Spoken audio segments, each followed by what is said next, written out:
अध्याय 3 देख रहे हैं, money and credit. Money and credit economics में, अर्थव्यवस्था में पैसा और क्रेडिट यानी कि लोन, ऋण की बात कर रहे हैं हम लोग।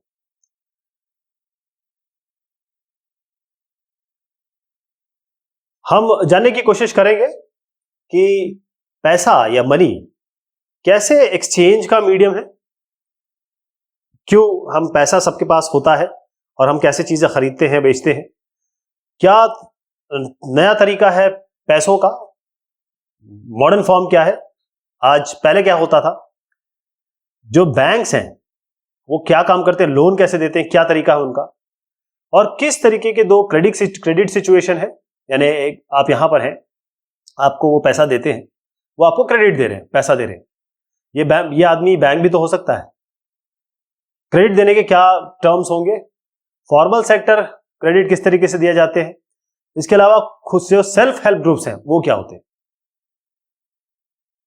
जो पैसा है, जब हम बात करते हैं कि ये मीडियम ऑफ एक्सचेंज है, इसका मतलब ये है जब रुपया और पैसा हमारे हाथ में आता है, पीस ऑफ पेपर है वो तो हमारे लिए, लेकिन वो ऐसी चीज है जो हम व्यापार लेन देन में काम में लेके आते हैं।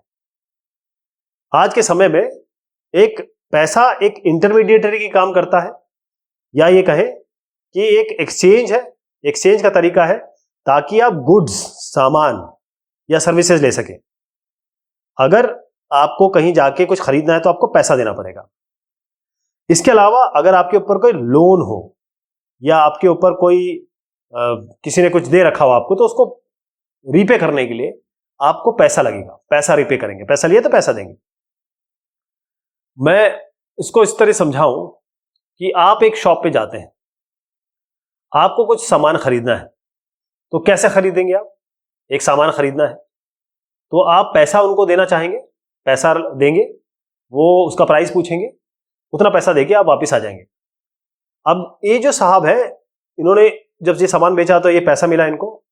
अब ये जो पैसा है, ये पैसा यूज करेंगे वो अपना भंडार भरने में, मतलब ग्रोसरी शॉप में चीजें लाने में करेंगे, या अपनी कोई चीज खरीदने में इस्तेमाल करेंगे। तो एक्सचेंज का तरीका हो गया। पहला जो बार्टर सिस्टम हुआ करता था, एक बार्टर सिस्टम था, और BARTER इसको कहते हैं। तो ये जो बार्टर सिस्टम था ये चला करता था। इसमें क्या था, क्योंकि पैसा वैसा उस समय नहीं था और गांव गांव था, तो लोग अपने सोच से, दोस्ती से चला लेते थे। होता यह था कि लोग अपने ग्रेन और कैटल, मतलब जो उनके पास गेहूं चावल होता था और जो जानवर होते थे, उनको वो पैसे की तरह यूज करते थे। इसका मतलब यह है, इसमें डबल कोइंसिडेंस ऑफ वांट्स होती है। ये शब्द समझिएगा, ये मतलब फ्रेज समझिएगा, डबल कोइंसिडेंस ऑफ वांट्स। इसका मतलब यह है, डबल मतलब दोनों, कोइंसिडेंस मतलब दोनों को चाहिए, वांट्स दोनों को चाहिए एक साथ। इसमें म्यूचुअल वांट होनी चाहिए, दो पार्टीज हैं। इसमें क्या है कि चाहे सामान हो चाहे सर्विस हो, वो गुड्स और सर्विस आप एक्सचेंज करते थे गुड और सर्विसेज से, पैसा नहीं आता था। यानी जो सीसी मनी, इसमें commodity money, commodity for commodity economy कहते हैं इसको, commodity for commodity economy, CC money कहते थे उसको। एक साहब है यहाँ पे, वो कहते हैं कि देखिए ऐसा है कि मैं आपको जूता दूंगा और आप मुझे चावल दे देना, गेहूं दे देना। अब ये जो साहब है, ये कहते हैं नहीं नहीं नहीं, मुझे तो जूते नहीं चाहिए, मेरे पास गेहूं तो है लेकिन मैं जूता नहीं दूंगा। इन्होंने ये वीट पैदा किया है, ये बेचना तो चाहते हैं लेकिन उनको कपड़े चाहिए, उनको शूज नहीं चाहिए। तो ये जाते तो हैं, अब उनको वीट तो चाहिए, ये जो जूते वाले हैं इनको चाहिए गेहूं, लेकिन ये बेचेंगे नहीं इसको, क्योंकि ये केवल जूता दे सकते हैं, ये इनको कपड़ा नहीं दे सकते, इनको तो कपड़ा चाहिए। इसका मतलब ये है कि जो डबल कोइंसिडेंट ऑफ वांट्स नहीं हो रहा, दोनों को एक साथ एक दूसरे की जरूरत नहीं है। अब यहां पर एक साहब आए, उन्होंने कहा कि I want shoes but I don't have wheat, मेरे पास, मुझे शूज चाहिए लेकिन मेरे पास वीट नहीं है। तो ना ये इससे कुछ ले पाएगा ना वो उससे कुछ ले पाएगा। एक सिनेरियो और लेता हूं मैं। अब ये जो साहब है, इनको जूता चाहिए, और इनको चाहिए व्हीट, गेहूं चाहिए। तो जब म्यूचुअल कोइंसिडेंस आ गया, डबल कोइंसिडेंस हो गया कि दोनों पार्टी को एक दूसरे की वस्तुएं चाहिए, पैसा कहीं भी नहीं आया। पैसा आया कहीं? पैसा कहीं नहीं आया। ना ये जूता खरीदने के लिए पैसा दे रहे हैं, ना ये गेहूं खरीदने के लिए पैसा दे रहे हैं। ये जूता देंगे और गेहूं ले लेंगे। डबल कोइंसिडेंस ऑफ वांट, दोनों कोइंसिडेंस मतलब एक साथ दोनों की जरूरत पूरी हो गई। जो आज का फॉर्म है करेंसी का, मनी का, आपके हाथ में नोट रहते हैं, किसी और देश में जाए तो कुछ और होगा, आप चाहे जाएंगे तो यूएस में जाएंगे डॉलर मिलेगा। तो ये बहुत पहले की बात है। यहां पर आप देखिए कॉइन्स थे, 2500 साल पहले की बात कर रहा हूं मैं। ये गुप्त वंश के जो कॉइन है, ये तुगलक ने जो कॉइन चलाए थे, ये जो मोहर है, ये सोने की मोहरें हैं, अकबर के समय की हैं ये। इसमें बकायदा एक मार्क लिखे हुए हैं। लेकिन ये कुछ जो है ना, ये आज के जो हमारे कॉइन है उनकी तरह दिखते हैं। आज का हमारा कॉइन देखिए, आज का हमारा कॉइन कुछ इसी तरीके से दिखता है ना। ये मॉडर्न कॉइन है, ये रुपया है, गेहूं की बालियां हैं यहाँ पर ना, और 1 रुपये लिखा हुआ है, नीचे नंबर, डेट लिखा हुआ है, ईयर लिखा हुआ है। तो ये 100 रुपये आप देखिए, यहाँ पर 5 रुपये देखिए। तो इसका मतलब ये है कि वो जो आज हम यूज करते हैं, कुछ कॉइन्स भी देख रहे हैं आप, ये 5-10 पैसे अब चलते नहीं है, 25 पैसा भी नहीं चल रहा है। तो पैसा कैसे दिखता है, वो आज के समय के बारे में मैंने आपको बताया। तो आज का समय में जो पैसा है, पहले तो करेंसी समझिए। करेंसी का मतलब ये होता है कि आज के समय में जो करेंसी है, ये पेपर नोट हो गया, ये पेपर नोट हो गए, और ये आपके कॉइन्स हो गए। मतलब 2 तरीके की चीज हो गई, कागज होंगे और ये कॉइन्स हो गए। अच्छा, पहले क्या जो कॉइन होता था ना, वो बड़े महंगे प्रीशियस मटेरियल से बनाए जाते थे। आज जो कॉइन बनते हैं वो इतने महंगे नहीं बनाए जाते। वो मेटल्स, मतलब गोल्ड, कॉपर, सिल्वर नहीं बनाया जाता है। इसका जो एक्चुअल कॉस्ट है ना, 1 रुपए का जो बनाया गया होगा, ये 1 रुपए है, तो हो सकता है इसको बनाने में 10 पैसे 5 पैसे लगे हो। इसका मतलब ये है 1 रुपए की वैल्यू जो है, वो ये वैल्यू तो करता है, लेकिन एक बनाने का कॉस्ट इसका कम है। इसका 1 रुपए का इसका कॉस्ट क्या हो, उसको फेस वैल्यू कहते हैं, जो इसको बनाने में कॉस्ट आया। ये जो करेंसी नोट्स है, ये मीडियम ऑफ एक्सचेंज है इकोनॉमी में। आज आप कहीं भी जाइए, अगर आप कनाडा में जाएंगे तो आपको वहां पर प्लास्टिक मनी मिलेगा, कागज की मनी नहीं है, वहां प्लास्टिक मनी है, प्लास्टिक में रहेगा प्लास्टिक मनी। वो केवल जो फोरफिटिंग होती है ना, लोग पैसा नकली नोट बना लेते हैं, उसको रोकने के लिए। तो ये जो 100 रुपये आप जो देख रहे हैं, इसमें 100 रुपये तो लिखा हुआ है, लेकिन इसकी फेस वैल्यू कम होगी। इसका मतलब जो 20 रुपये आप देख रहे हैं 100 रुपये है, ये ऐसा नहीं कि इसको बनाने के लिए 100 रुपये लगा हुआ है।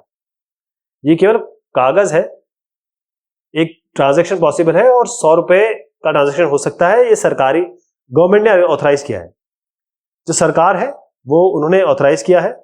ये 100 रुपये भी किए हैं, 20 रुपये भी किया है, ये 5 रुपये भी किया है। इसका मतलब ये मीडियम ऑफ एक्सचेंज है, और ये हर कोई, ये उस देश में जितने भी लोग होंगे वो बाइंड होंगे कि वो उसे एक्सेप्ट करें, वो इसको माने। आप 100 रुपये अगर दे रहे हैं किसी को, ये पन्ना दे रहे हैं, तो उनको लेना पड़ेगा। हिंदुस्तान में reserve bank of India, RBI हम इसे कहते हैं, इनके पास अथॉरिटी है, ये सबसे ऊपर की अथॉरिटी है। मतलब ये बैंकों के बैंक है, रिजर्व बैंक ऑफ इंडिया। तो नाम ही जैसे बता रहा है रिजर्व, तो ये भारत का जो पैसा है रिजर्व, वो इनके पास रखा होता है। तो इनका काम ये होता है कॉइन बनाना, इनका काम होता है रुपये बनाना, रुपये को इशू करना सेंट्रल गवर्नमेंट के बिहाफ पे, जो केंद्रीय सरकार है उसके बिहाफ पे। ये कौन करता है? आरबीआई करता है, लेकिन वो गवर्नमेंट के बिहाफ पे करता है। कोई भी ऐसा आदमी नहीं है हिंदुस्तान में, वो इन पैसों को रिफ्यूज नहीं कर सकता कि मैं ये नहीं लूंगा, मुझे नहीं लेना। अगर आप काट पीट के देंगे, फटा हुआ देंगे, गंदा देंगे, तो मना कर सकता है। लेकिन अगर वो सही है, तो कोई भी आदमी है वो लीगली बाउंड है, कानून के तौर पे वो पैसा लेने के लिए बाइंड हो गया है वो। इसके अलावा हम डिपॉजिट्स देखते हैं। बैंक क्या है? बैंक को मैं बहुत अगर लेमैन शब्दों में कहूं तो एक बिल्डिंग है जहां पर आप जाते हैं, अपना पैसा जमा कर देते हैं, जो भी पैसा आपके पास है, और उसके बाद जब भी आपकी जरूरत हो आप वापस ले सकते हैं। इसके अलावा बैंक के केवल यही काम नहीं होते, बैंक का काम है लोन देना, उनका मेन काम है। ये रिकरिंग डिपॉजिट होता है, फिक्स डिपॉजिट्स होते हैं, तो बहुत सारे काम हैं इसके बैंक के। आज का समय है कि जो डिपॉजिट्स है, आप पैसा जब जमा कर रहे हैं तो आपको कुछ समय के लिए सबसे पहले आप जाएंगे बैंक में, आपको अपना एक फॉर्म भरना पड़ेगा, आप अकाउंट ओपन करेंगे। आप खुद ही खोल सकते हैं, कंबाइंड खोल सकते हैं, अपनी बीवी के साथ खोल सकते हैं। तो इसका मतलब यह है कि बैंक में कोई भी ऐसी चीज तो नहीं होती, अगर आप पेट्रोल भी आपको भरना है तो पैसा चाहिए, आपको कुछ भी करना हो आपको तो पैसा चाहिए, बगैर पैसे के आप कुछ नहीं कर पाएंगे। तो इसका मतलब यह है कि हर चीज पैसे से चलेगी। तो होता यह है कि लोगों के पास एक्स्ट्रा मनी होता है। मान लीजिए मेरे पास 1000 रुपए मैं कमाता हूं, मैं 800 रुपए महीने के खर्च कर देता हूं, 200 रुपए मेरे पास बच जाते हैं, मेरे पास सेविंग हो जाती है 200 रुपए की, 200 हो गई। अब 200 का क्या कर सकता हूं मैं आगे के लिए, मैं इस बैंक में जाऊंगा और ये 200 रुपए जमा कर दूंगा। अब मैं जब ये जमा करूंगा तो बैंक मुझे इंटरेस्ट देगा, बैंक मुझे इस पे इंटरेस्ट देगा। इसका मतलब क्योंकि वो अपने पास रख रहा है, वो कहीं और यूज कर सकता है, किसी को लोन देने में यूज कर सकता है, तो एक्स्ट्रा मनी आप इसमें कर सकते हो सकता है 6 महीने में 210 रुपए हो जाए, साल भर में 220 रुपए हो जाए। तो जब आप पैसा बैंक में रखते हैं तो बैंक थोड़ा बैंक से बढ़ता है, सेविंग बैंक में होता है। करंट में आपको इंटरेस्ट नहीं मिलता है, सेविंग बैंक में सेविंग अकाउंट होता है उसमें मिलता है, करंट में नहीं मिलता है। तो ये जो फैसिलिटी है पेमेंट करने का तरीका ये नहीं है कि आप मनी ही लेके जाए, इसके लिए चेक भी होता है। चेक भी आगे एक कागज होता है, ये केवल एक कागज ही होता है। इसमें ये जो चेक होता है ये एक इंस्ट्रूमेंट है, एक टूल है, जिससे आप पैसा यूज करके आप एक्चुअल पैसा ना दीजिए, आप केवल चेक दे दीजिए।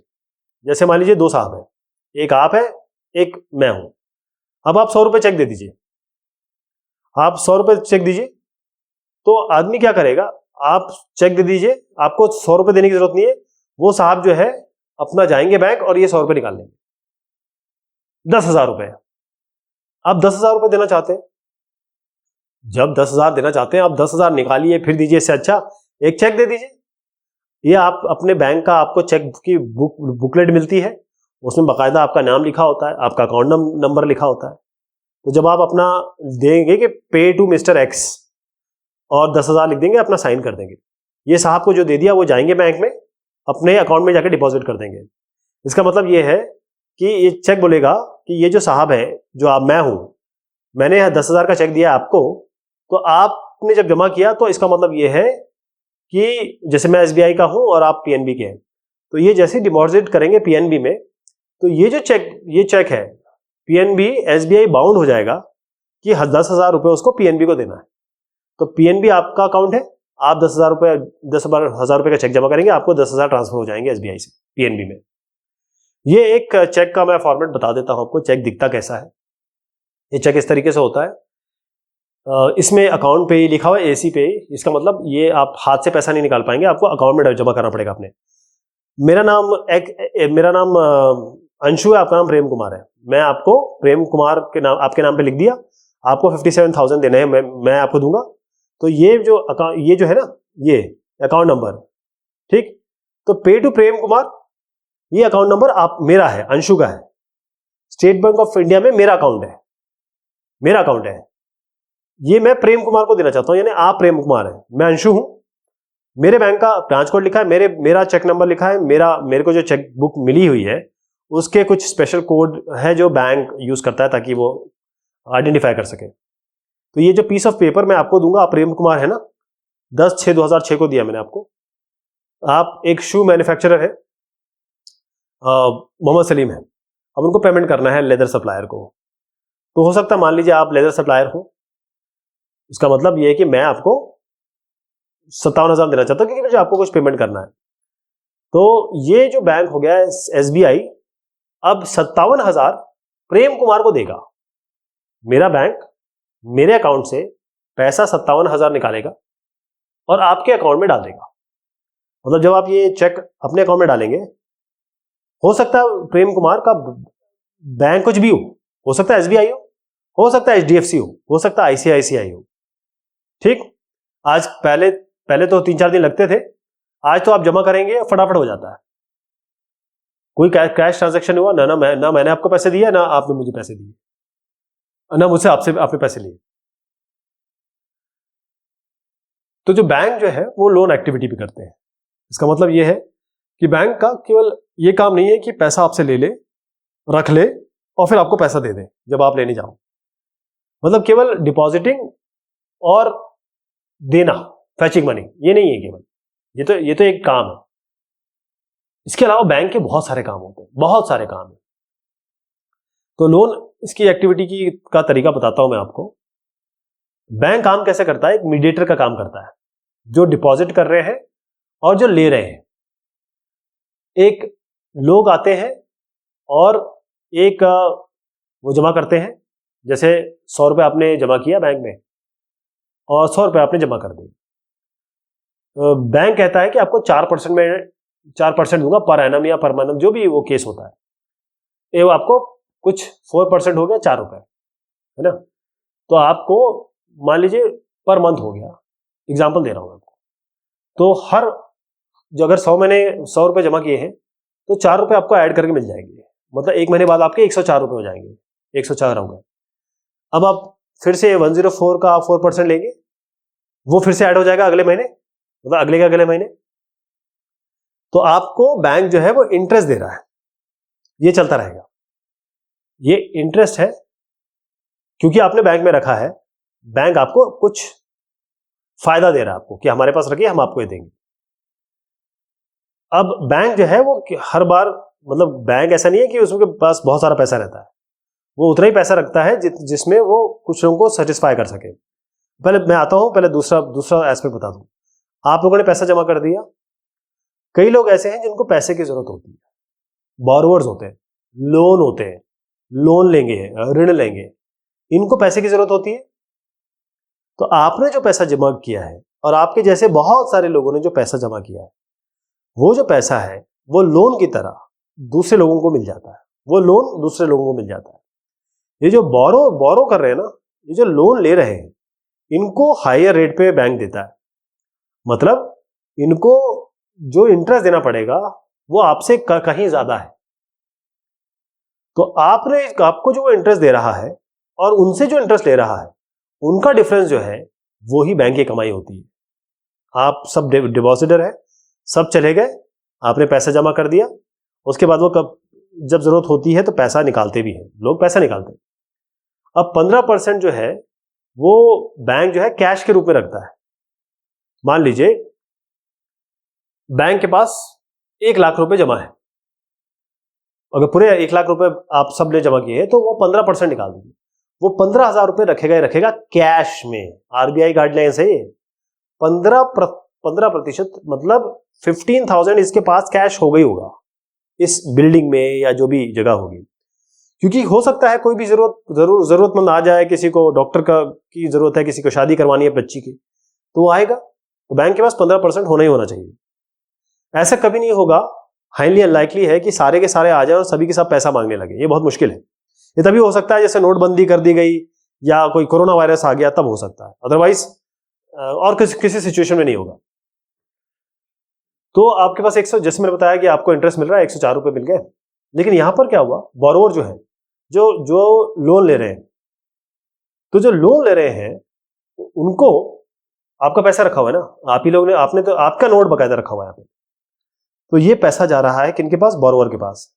ये जो बोरोवर पैसा ले रहे हैं, ये जो 4% है, जब आप रखते हैं तो 4% मिलता है, ये लोग लेते हैं ना, इनको 12%, 10%, 12%, 15%, पर्सनल लोन ले रहे हैं तो 14-15%। तो इसका मतलब अगर वो 100 रुपए अगर लेते हैं, ये लोग जो बोरोवर्स हैं, अगर वो 100 रुपए लेते हैं तो हर महीने इनको 10 रुपए बैंक को देने पड़ेंगे।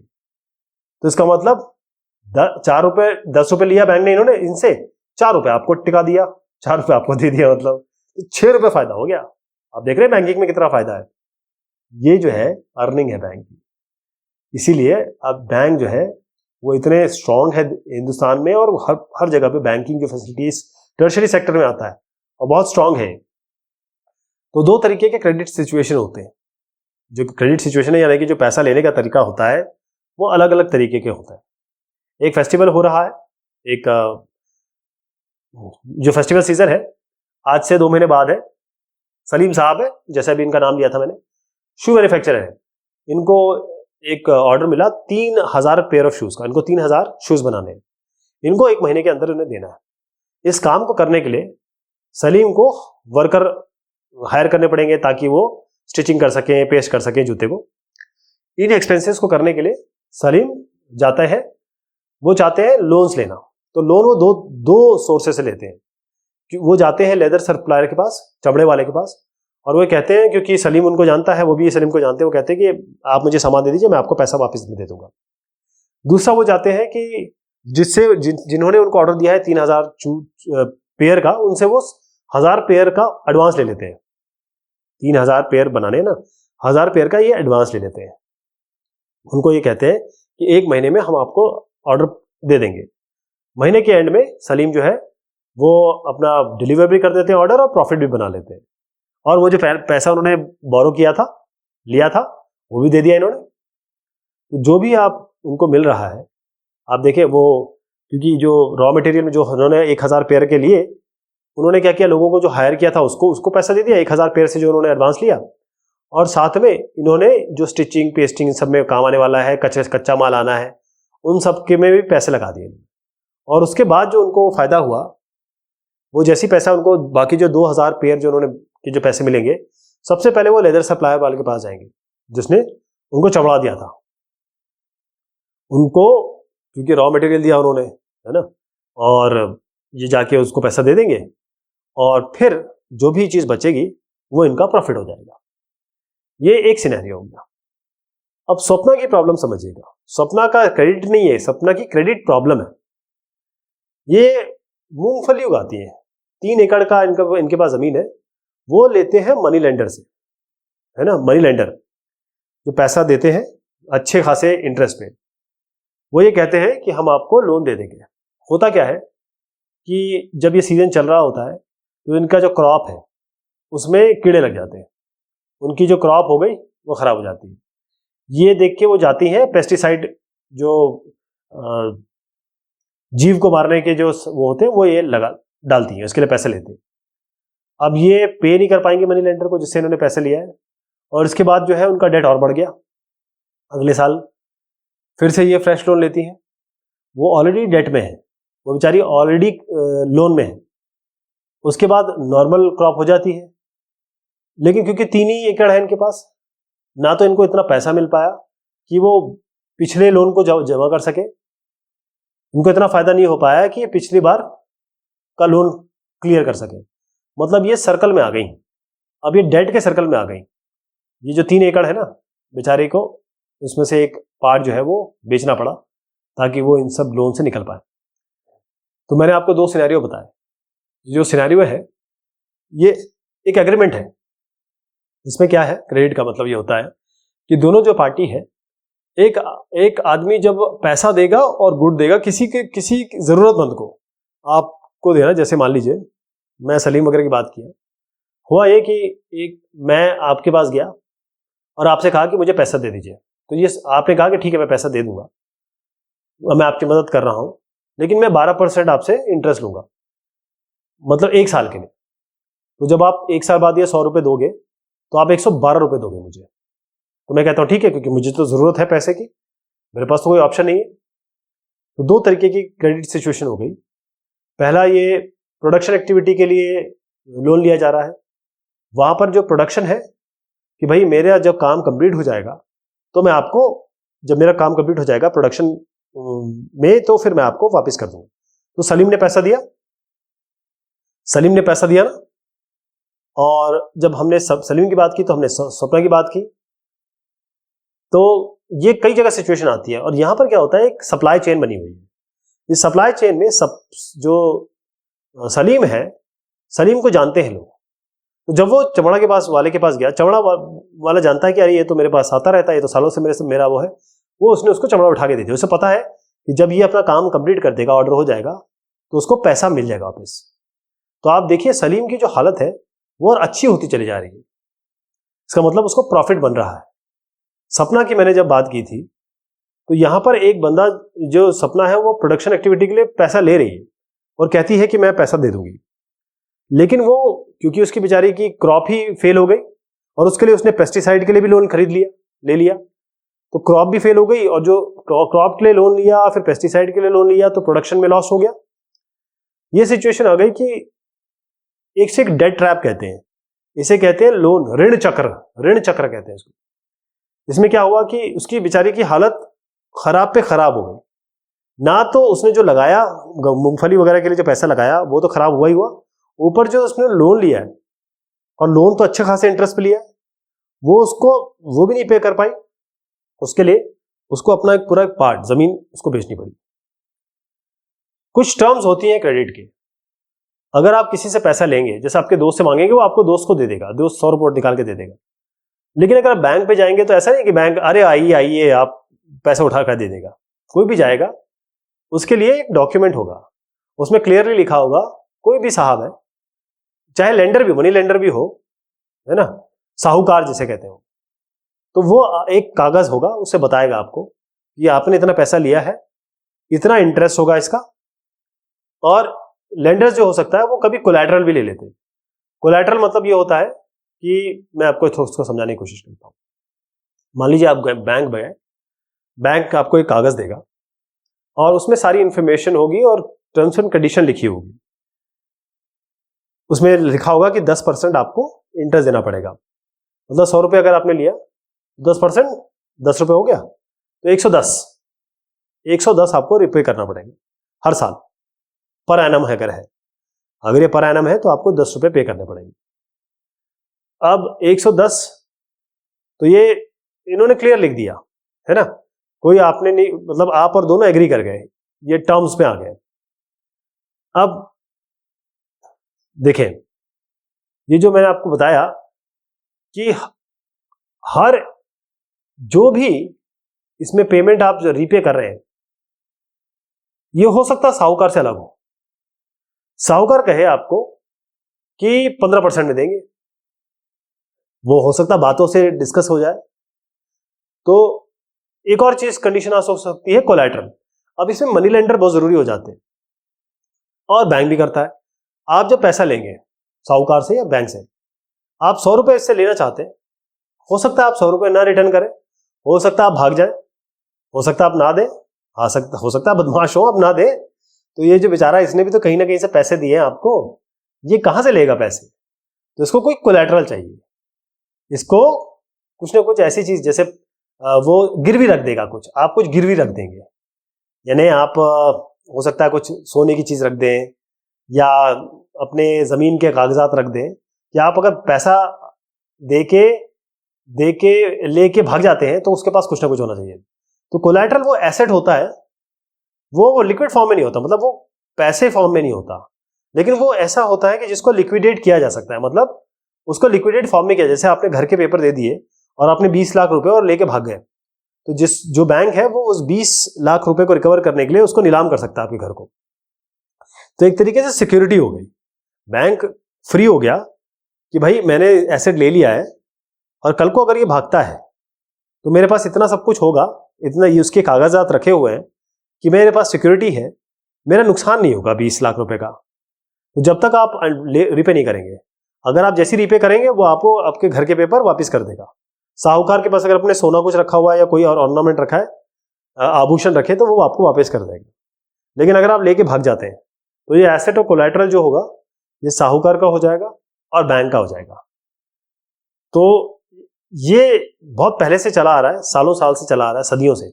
आज थोड़ा इसका थोड़ा स्पेशल फॉर्म हो गया कि वो कागज रख लेते हैं आपके घर के वर के। देखिए, मैं घर का बात कर रहा था, यहाँ पर हाउस लोन की बात कर रहा था। आप देखिए इसको, यहाँ पर हमने टर्म्स ऑफ क्रेडिट की बात मैंने की कि अगर आप मनी लेंडर से, साहूकार से या किसी जमींदार से, किसी से भी पैसा लेते हैं, तो ये क्लियर चीज लिखी होगी कि लोन अमाउंट ये है, ड्यूरेशन क्या होगा लोन का, डॉक्यूमेंट क्या क्या आपको देने हैं, इंटरेस्ट रेट क्या है, मोड ऑफ रिपेमेंट क्या होगा और कोलैटरल क्या है।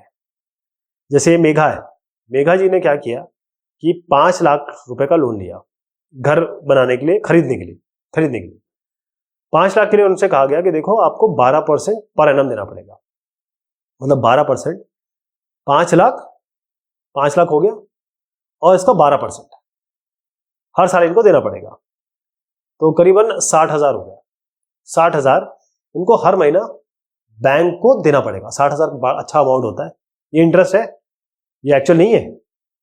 ये 10 साल तक देना हमको, 10 साल तक 12 मंथ, मतलब जो 60,000 हो गया हर साल देना है 10 साल। तो अगर एक मोटा मोटा तौर पे निकाल लें तो 6 लाख ये लोन में देंगी, बाकी 5 लाख तो इनको देने ही देने हैं। 5 लाख ओरिजिनल अमाउंट है, 6 लाख ये इंटरेस्ट में देंगी, तो 11 लाख हो गए। तो 5 लाख लेके ये 11 लाख देंगी, तो 6 लाख बैंक ने कमा लिया। मैं मोटी मोटी तौर पे बता रहा हूँ, ये तो बैंक बड़े इसमें बड़े हिडन चीजें लिखी होती हैं। अब बैंक के पास कुछ कोलैटरल होना चाहिए। तो जब इन्होंने हाउस लिया, घर लिया ना मेघा ने, तो मेघा ने अपने कागज जो है, घर के जो कागज है वो देंगे, और जब ये घर के कागज देंगे तभी इनको पैसा डिसबर्स होगा, तभी ये पैसा इनको मिलेगा। जब मेघा पैसे दे देगी, 11 लाख पूरा दे देगी, उसके बाद उसको मेघा को अपने घर के पेपर मिल जाएंगे। तब तक वो घर में रह सकती है, ऐसी बात नहीं, तब तो घर में रह सकती है। देखिए, ये जो क्रेडिट अरेंजमेंट्स है ना, ये जो मैंने तरीके बताए, ये बहुत सारे हैं, क्योंकि हर एक जगह पे अलग अलग चीज चलती है। ये जो शामिल है, हर एक सीजन में इनको लोन चाहिए होता है, क्योंकि करीबन 1.5 करोड़ एकड़ का लैंड है इनके पास, और ये पैसा लेते हैं साहूकार से, आपके गांव में ही है, 5% इंटरेस्ट पे लेते हैं। अच्छा, 5% पर मंथ है, 5% पर मंथ, समझते हैं आप? 60% पर एनम। ये अमाउंट नहीं है, ये अन्याय है। तो शामिल जो है वो एग्रीकल्चर ट्रेडर से 3% पर मंथ पे और बात करते हैं। तो जैसे ही ये सीजन शुरू होता है, उसके बाद उनको फार्म के लिए बहुत सारी चीज चाहिए होती है।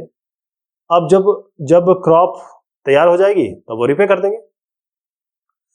इसके अलावा उनको इंटरेस्ट भी देना पड़ेगा। इसके अलावा जो प्रॉमिस इन्होंने किया है कि भाई हम जो क्रॉप है वो आपको ही बेचेंगे। अब ट्रेडर क्या करेगा, वो क्या करेगा कि वो क्रॉप को कम पैसे में खरीदेगा, 100 रुपए में खरीदेगा, जाके 150 रुपए में बेचेगा। ये शामिल की सिचुएशन है। 60% पर एनम, ये बहुत ही शॉकिंग है। अब अरुण जो है सुपरवाइज कर रहे हैं, उनके पास एक फार्म लेबरर है। अब ये सोनपुर में है, इनके पास इंटरेस्ट लोन लिया इन्होंने कल्टीवेशन के लिए 8.5% पर एनम बैंक से लिया इन्होंने। अब ये 3 साल में पे करेंगे। तो ये प्लान कर रहे हैं अरुण साहब कि जैसे ही ये हार्वेस्टिंग हो जाएगी तो एक पार्ट जो है इसको बेच देंगे और फिर उनको वापस कर देंगे। इसके अलावा जो आलू है उसको कोल्ड स्टोरेज में रखना चाहते हैं, और इसके अलावा उनको कोल्ड स्टोरेज के लिए भी बैंक इनको लोन दे रहा है। तो अरुण की सिचुएशन थोड़ी ठीक है ना। रामा की बात करते हैं।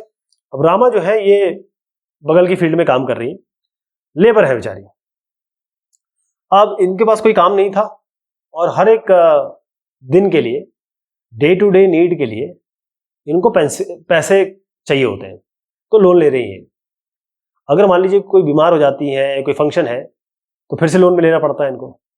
अब रामा जो है वो अपने जो उनका मालिक है उससे पैसा लेती है। रामा कोई का जो एम्प्लॉयर है उससे ज्यादा अच्छे से ट्रीट नहीं करता, लेकिन क्योंकि वो काम कर रही है तो वो ले लेती है, तो उसको पैसे थोड़ा बहुत मिल जाता है। इसका मतलब वो काम कर रही है और केवल जो काम कर रही है वो सारा रिपेमेंट में जा रहा है। तो ये अलग अलग अरेंजमेंट है, ये एक तरीका नहीं है। अलग अलग हर एक आदमी के लिए, हर एक काम करने वाले के लिए अलग अलग तरीका होता है। ऐसी है लोन जो है कोऑपरेटिव से। कोऑपरेटिव्स क्या होते हैं? इसको हम सहकारी समिति कहते हैं। अब मान लीजिए आलू के फील्ड पे लोग काम कर रहे हैं, फिशरीज में काम कर रहे हैं, वो क्या करते हैं, वो सारे मिल जाते हैं। आलू वाले जो भी हैं वो एक साथ मिल जाते हैं, फिशरीज वाले हैं वो सब एक साथ मिल जाते हैं। जैसे आपने मदर डेयरी और बहुत सारे डेयरी सुना होगा, ये सब कोऑपरेटिव बना लेते हैं। अब ये जो कोऑपरेटिव बन गई, वही लोग हैं जो आलू बना रहे हैं, कह रहे, तो ये कोऑपरेट कर रहे हैं एक साथ। तो ये लोन देते हैं इनको, जो उनके मेंबर हैं। और इसके अलावा और भी, क्योंकि आज ये इतने बड़े हो गए हैं, कई कोऑपरेटिव्स इतनी बड़ी हो गई है, वो और भी दे देती हैं। अगर आपने जब कोऑपरेटिव में से पैसा लिया, उसके बाद आपने जब लोन सबमिट कर दिया तो उसके बाद दोबारा आप लोन ले सकते हैं। बहुत सारी जो कोऑपरेटिव्स है ये सरकारी तंत्र में आती हैं, कई सारी रजिस्टर्ड है। अब दो तरीके के सेक्टर्स हैं हिंदुस्तान में, एक फॉर्मल सेक्टर हो गया, इनफॉर्मल सेक्टर हो गया। तो ये क्रेडिट किस तरीके से देते हैं अगर मैं आपको बताऊं तो यहां पर मैं एक आइडिया दे रहा हूं। ये 2003 का थोड़ा पुराना डेटा है, लेकिन देखें आप मनी लेंडर से डेटा ले सकते हैं। अगर रूरल हाउस होल्ड में जाएंगे, गांव में जाएंगे, तो 30% लोग जो है मनी लेंडर से लेते हैं, साहूकार से।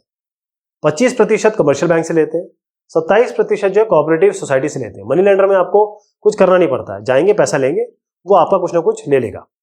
इसके अलावा इसका जो साहूकार का इंटरेस्ट बहुत ज्यादा होता है। जब कमर्शियल बैंक और कोऑपरेटिव सोसाइटी की बात करते हैं, कोऑपरेटिव सोसाइटी तो बहुत ही अच्छी है, कमर्शियल बैंक भी ठीक ठाक आपसे इंटरेस्ट ले ही लेता है।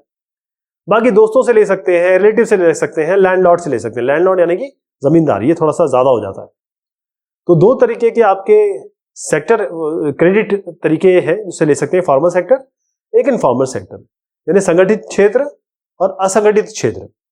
जैसे मैंने बताया कमर्शियल बैंक और जो कोऑपरेटिव सोसाइटी है ये पूरा एक संगठित क्षेत्र है, गवर्नमेंट रजिस्टर्ड है। फॉर्मल सेक्टर में जो है वो उसमें बैंक और कोऑपरेटिव आते हैं। इनफॉर्मल सेक्टर में आपके दोस्त आ गए, साहूकार आ गए, लैंडलॉर्ड आ गए। तो ये सारे जो है किस में आ गए, क्विक लोन, फटाफट पैसे लेने के लिए। तो इनफॉर्मल सेक्टर की अगर मैं बात करूं, जिसे हम असंगठित क्षेत्र कहते हैं, यहां पर क्या होता है कि जैसे मैंने बताया साहूकार हो गए, ट्रेडर हो गए, दोस्त हो गए, आपके नेबर भी हो सकते हैं अगर आपकी नेबर से अच्छी बनती है तो इसमें जो बहुत बड़ा पोर्शन है वहां पैसा उनको मिलते हैं जिनको पैसे की जरूरत पड़ती है इकोनॉमिक एक्टिविटीज में। रिजर्व बैंक ऑफ इंडिया जो है वो एक ऐसी अथॉरिटी है जो ये देखती है कि लोन किस तरीके से दिया जा रहा है, किस तरीके से सब कुछ ठीक चल रहा है कि नहीं चल रहा है। मतलब फॉर्मल सेक्टर्स में लोन देने में कोई धांधली तो नहीं हो रही है। अभी आपने यस बैंक का हालात देखा, इसके पहले पीएमसी बैंक थी, वो गिर गई। इसके अलावा कई सारे ऐसे लोग हैं जैसे विजय माल्या हो गए और बहुत सारे ऐसे लोग हैं जो पैसा लेके भाग गए। उन्होंने पैसा लिया बैंक से और वापस नहीं किया। तो यहां पर बैंक में तो रेट ऑफ इंटरेस्ट जो है वो फॉर्मल सेक्टर का थोड़ा कम होता है और इसमें यहां पर बाकायदा एक लीगल अथॉरिटीज होती हैं जो इनको देखती है, लेकिन फिर भी नुकसान हो जाता है लोगों को। इनफॉर्मल सेक्टर में क्या होता है, इनफॉर्मल सेक्टर में कोई नहीं है, ना कोई सरकार है ना कुछ है। मनी लेंडर अपनी मर्जी से चार्ज करेगा, कभी 10% करेगा, 20% कर देगा। इसके अलावा हर एक आदमी के लिए अलग अलग इंटरेस्ट होगा। आप और मैं दोनों जाएंगे, मुझे हो सकता है साहूकार 10% में दे दे, आप उनके दोस्त हैं तो आपको 8% में दे दे। तो कोई ऑर्गेनाइजेशन नहीं है जो सुपरवाइज कर सके। ये इसलिए असंगठित क्षेत्र है, यहां पर गवर्नमेंट को पता ही नहीं है। लेंडर्स जो है वो आपका पैसे लेने के लिए कुछ भी कर सकते हैं। हो सकता है आपको पीट पाट दें, गुंडे भेज दें आपके घर में, है ना, लड़ाई झगड़ा हो सकता है इसमें, आपका सामान निकाल के आपके घर से सामान ले जाए।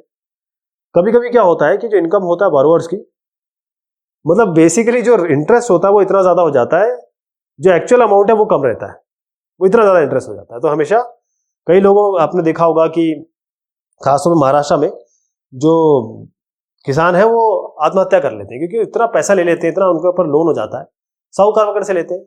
तो ये एक मैं आपको 2010 का एक डेटा दिखाता हूं कि जो रूरल हाउस होल्ड है इंडिया में वो आज क्या हिसाब किताब, गांव की बात बता रहा हूं, कि ऐसा होता है कि लोन हमेशा कोशिश करता है कि बड़े लोगों को पैसा दे जहां से उनको ज्यादा इंटरेस्ट मिलना लगे। तो यहां पर एक चार्ट है, ये एक पाई चार्ट है, इसमें जो पुअर हाउस होल्ड है 85%, 85% वो इनफॉर्मल से लेते हैं। जो अमीर लोग हैं, जो जिनके पास ठीक ठाक पैसा है, वो लेते हैं फॉर्मल सेक्टर से, मतलब लोन से, कोऑपरेटिव से, इससे लेते हैं। अगर हाउस होल्ड ऐसा घर है जिसके पास थोड़े बहुत एसेट हो तो वो दोनों करीबन आधा आधा ले लेंगे। मतलब अगर आधा वो मनी लेंडर से ले लेंगे, आधा वो बैंक से ले लेंगे। अगर बहुत ही अच्छे हाउस होल्ड वाले, बहुत अमीर लोग हैं, ठीक ठाक लोग हैं, तो 72% वो जाके बैंक से ले लेंगे। हम इस चार्ट से देखते हैं कि जो गांव का इलाका है वो पूरी तरीके से वो जो वहां पर साहूकार है, गांव के जो साहूकार हैं जो पैसा देते हैं, इनफॉर्मल सोर्सेज हैं, असंगठित जो सोर्सेज है वहां से लेते हैं। अगर हम डेवलपमेंट देखना चाहें कंट्री का, तो हम चाहते हैं कि जो लोन मिले वो थोड़ा चीप मिले, कम मिले और अफोर्डेबल क्रेडिट मिले। ऐसा नहीं कि इंटरेस्ट बहुत ज़्यादा हो। रूरल एरिया में कोई कोलैटरल तो होता नहीं हो लोगों के पास, गांव वाले बंदे के पास, तो वो बस मनी लेंडर के पास जाते हैं, और क्योंकि उनको ज़रूरत होती है तो जो मनी लेंडर जहां अंगूठा लगवाता है उनको लेना पड़ जाता है। कुछ जो है सेल्फ हेल्प ग्रुप्स भी है, मतलब स्वयं सेवी समूह भी है। ये क्या कहते हैं कि जो बैंक में अगर आप जाएं, क्योंकि ये चीजें बढ़ गई बैंक में, कई जगह ऐसी भी जगह है जहां थोड़े बैंक कम है, तो लोग जो है वो इनफॉर्मल सेक्टर पर डिपेंड करते हैं, तो उनको बहुत ज्यादा पैसा देना पड़ जाता है मनी लेंडर को, साहूकार को। उसका कारण यह है कि एक गरीब आदमी है, चाहे वो पढ़े लिखे नहीं होते, उनको आइडिया इतना नहीं होता, जानकारी नहीं होती, उसके अलावा उनको कोलेटरल भी नहीं होता, उनके पास कोई डॉक्यूमेंट भी नहीं होता, है ना, वो उनके पास ऐसे कागजात नहीं होते, या उनके पास कोई एसेट नहीं होता कि वो जाके दे सके और बैंक ले सके। क्योंकि जो बैंक लोन के लिए जो डॉक्यूमेंट कोलेटरल चाहिए वो तो उनके पास नहीं होता। तो इनफॉर्मल लेंडर जो होते हैं, जो साहूकार, वो उनको पैसा दे देते हैं बगैर कोलेटरल के, क्योंकि वो उस बंदे को पर्सनली जानते होते हैं, उसी गांव के होते हैं वो, लेकिन अच्छा खासा वो उनको इंटरेस्ट लेते हैं। तो एक ऑर्गेनाइजेशन जो है, एक सेल्फ हेल्प ग्रुप ऑर्गेनाइजेशन होता है, इसमें क्या होता है, इसका काम क्या है कि ये क्या करेंगे कि लोन देंगे बहुत कम इंटरेस्ट रेट में, जो साहूकार दे रहे हैं उससे बहुत कम है। जैसे 15-20-50 लोगों का एक ग्रुप बन गया, और जो सेविंग है, जैसे जो भी पैसा जिसकी एबिलिटी हो वो सेव करें, है ना। उसके बाद क्या होगा कि वो लोन देंगे। ये जो ऑर्गेनाइजेशन होते हैं एक तरीके से सेल्फ एम्प्लॉयमेंट अपॉर्चुनिटी देते हैं। जो ये ग्रुप बना है, जैसे छोटा छोटा लोन दे दिया आपने, जैसे किसी को अपना लैंड मॉर्गेज से हटाना है, कोई घर के लिए कुछ सामान है, कुछ सामान खरीदना है घर के लिए, कुछ एसेट खरीदना है, किसी बच्चे की शादी है, और हो सकता है कि लोन को रिपे करने के लिए, तो उनको लोन दिया जा सकता है। तो इस तरीके से वो एक ही ग्रुप बना के आपस में पैसा देना लेन देन करते हैं, तो वो मनी लेंडर से बचते हैं, वो बैंक से बचते हैं। तो ये एक एग्जांपल देखिएगा, यहाँ पर ये बैठी हुई हैं और ये गुजरात का एक सीन है। ये इन्होंने खुद ही अपना सेल्फ हेल्प, हमने बीसी सुनी होगी, बीसी होती है ना, इस तरीके से सब एक दूसरे पे विश्वास करते हैं, ट्रस्ट पे चलता है, और इस तरीके से ये मनी लेंडर से बचने की कोशिश करते हैं। मैं बांग्लादेश की कहानी जरूर बताना चाहूंगा आपको। ये जो बांग्लादेश है हमारे से बहुत आगे निकल गया है टेक्सटाइल के, बहुत छोटा, बंगाल से भी छोटा है ये तो, और उसके बाद ये टेक्सटाइल इंपोर्ट में बहुत आगे है। जितने भी यूएस यूरोप में आप कपड़े देखेंगे वो मेड इन बांग्लादेश होते हैं। तो ग्रामीण बैंक जो है बांग्लादेश, इसने ये करके दिखाया, जो पूरे सेक्शन है उनको पैसा देना है, क्योंकि इन्होंने कहा कि उनको पैसा देना पड़ेगा, उनको गरीबों को अगर पैसा दे तो वो चमत्कार करके दिखाएंगे, वो ऐसा करेंगे जो देश को बहुत आगे बढ़ा देंगे। जो ग्रामीण बैंक ऑफ बांग्लादेश ने सोचा वो लोगों ने वहां करके दिखाया। मोहम्मद यूनुस साहब है, ये ग्रामीण बैंक के फाउंडर हैं, इनको नोबेल पीस प्राइज मिला है 2006 में। तो हमने ये देखा कि जो बार्टर सिस्टम था, सामान का एक्सचेंज होता रहता था, अब वो चीजें चेंज हो गई, अब पैसे के थ्रू होता है। बैंक और मनी लेंडर दो तरीके हैं, गांव में लोग मनी लेंडर से लेते हैं और बाकी लोन से लेते हैं। लोन जो बैंक होता है वो आपसे पैसे रखवाता है, आपको कुछ इंटरेस्ट देता है, ऐसे ही वो किसी को पैसा देता है और उससे एक इंटरेस्ट लेता है, तो वो उसका जो मार्जिन होता है वो उसका फायदा होता है। बहुत अलग अलग सेक्टर है, इन्फॉर्मल सेक्टर है, फॉर्मल सेक्टर है, कोऑपरेटिव्स है, ये सब तरीके हैं कि लोग लोन लेते हैं। एक सेल्फ हेल्प ग्रुप भी होता है, थोड़ा कॉम्प्लेक्स है, गरीब को पैसा मिलना थोड़ा कॉम्प्लेक्स है। हमारा ये ड्यूटी बनती है, गवर्नमेंट की ये ड्यूटी बनती है कि जो गरीब है उनकी ज़्यादा से ज़्यादा मदद हो जाए, है ना। अगर आप देखें कि नीरव मोदी, माल्या और ये सब लोग अगर पैसे लेके भाग जाएंगे तो बाकी लोगों को क्या होगा। तो ये बात हुई इस चैप्टर की। बहुत शुक्रिया, बहुत मेहरबानी आप सभी की।